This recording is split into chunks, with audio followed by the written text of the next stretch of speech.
Nous sommes lundi 3 mars de l'année 2025. Mesdames et messieurs, fidèles amis internautes de Dabaro TV, merci de prendre le rendez-vous du décryptage de l'actualité telle que vue, traitée et publiée par nos confrères de la presse écrite. La manchette du quotidien Maison pour démarrer, phase 1 du programme Agora dans les 4 départements du Nord-Bénin, les expériences, bonnes pratiques et leçons apprises. Capitaliser cette information est à retrouver à la page 2 du numéro de ce lundi. Messe d'enterrement de Yves Kwaro Chabi, sa dépouille repose désormais à Parakou.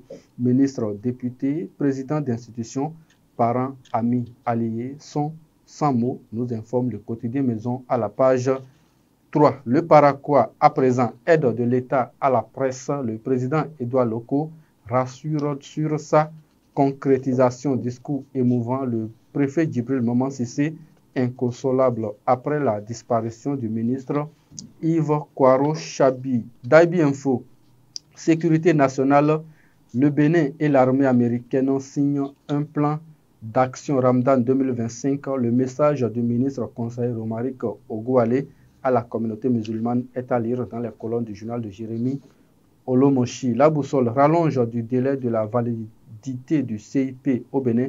Le porte-parole du gouvernement Mbedji Wilfried expose les motivations du gouvernement à la page 3. Contrôle routier au Bénin. La police retire des véhicules non conformes de la circulation. Info matin, 4 ans de détention pour Rekia Madougou. Quel espoir de sortie. Déclaration du chef de l'État devant le comité de pilotage de l'audit du fichier électoral. Patrice Talon met-il fin au débat sur le 3e mandat? C'est une interrogation du journal Info Matin. Ce matin, le potentiel cours spécial des affaires foncières. L'expert géomètre Charles Vaudemé condamné à 5 ans de prison. Accident de circulation à Pobet. 2 camions chargés d'essence en flammes. Le bitume abîmé, nous informe le quotidien Le Potentiel ce matin. Le matin, lutte contre le terrorisme dans le Nord-Bénin.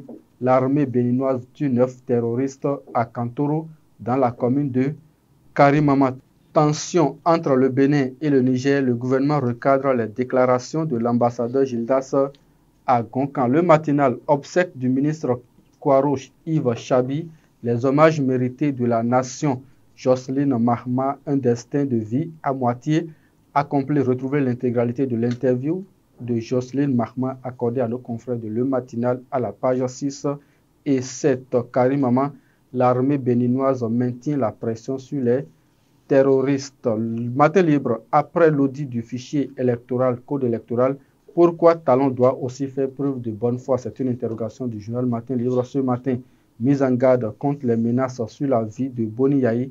Tchaourou dénonce une manœuvre machiavélique et se mobilise. Fraternité à présent, pays africains les plus démocratiques selon The Economist Intelligence Unit, classé 19e le Bénin parmi les pays hybrides. Le Ramadan est une école de purification spirituelle pour se rapprocher d'Allah. Ce sont plutôt les propos de El Hadj Lukman Adegbendin, imam de la mosquée centrale d'Adjara. La nation, 35 ans après la conférence nationale Héritage démocratique et défis actuels, le journal de service public nous propose des témoignages de personnalités et d'acteurs des assises. Obsèque du ministre Yves Kwaro Chabi à Parakou, les derniers hommages officiels pour un digne serviteur. On passe aux autres titres du journal ce matin. Élection générale de 2026, Esprit Juriste ONG et l'IFP forment les jeunes sur la démocratie. Nous sommes à la page 6.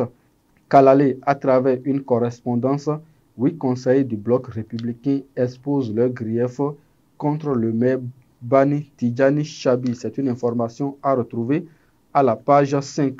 Média au Bénin, un nouveau code de déontologie adopté, nous informe le quotidien Dabaro ce matin. Et ce sera tout, fidèles amis internautes, pour la revue des titres de ce matin. Merci de nous avoir suivis.